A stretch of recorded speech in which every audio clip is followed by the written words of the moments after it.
சரி, hernia surgery நுண்துளையில பண்ணியிருக்கோம் doctor. நாங்க என்ன மாரி ஆக்டிவிட்டீஸ் வந்து பண்ணலாம்?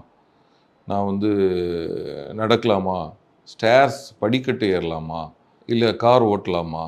பைக் ஓட்டலாமா? ஸோ இப்படி பல சந்தேகங்கள் வந்து பேஷண்ட்ஸ் வந்து கேட்கறது உண்டு. ஸோ ஜென்ரலா பார்த்தீங்கன்னா, அந்த இங்குவைனல் ஹெர்னியா வந்து ஒரு வீக்னஸ் கிரியேட் ஆகி, அது வழியாக இந்த குடல் வந்து வெளியே சாடுறது. ஹெர்னியா ரிப்பேரின் போது ஒரு நுண்துளை வழியாக அந்த நுண் இழை என்று சொல்லுவோம், மெஷ் வச்சு அந்த டிஃபெக்ட்டை வந்து சீல் பண்ணி ஸோ ஜென்ரலாகவே நீங்கள் வந்து அந்த மெஷ் வந்து நம்ம உடம்போடு ஒட்டி அமைகிறது வரைக்கும் கொஞ்சம் ஒரு காஷியஸாக இருக்கிறது நல்லது. ஸோ அதுக்காக நீங்கள் டெய்லி ரொட்டீனெல்லாம் இது பண்ணிவிட்டு பெட்டில் ரெஸ்ட்டில் இருக்கணும்னு அவசியம் இல்லை. கொஞ்சம் ஹெவி வெயிட் லிஃப்டிங், அப்புறம் ஜம்பிங், ரன்னிங், இந்த மாதிரிப்பட்ட ஆக்டிவிட்டீஸை வந்து நீங்கள் கொஞ்சம் ரெஸ்ட்ரிக்ட் பண்ணிக்கலாம் ஃபார் த ஃபஸ்ட்டு 1.5 months.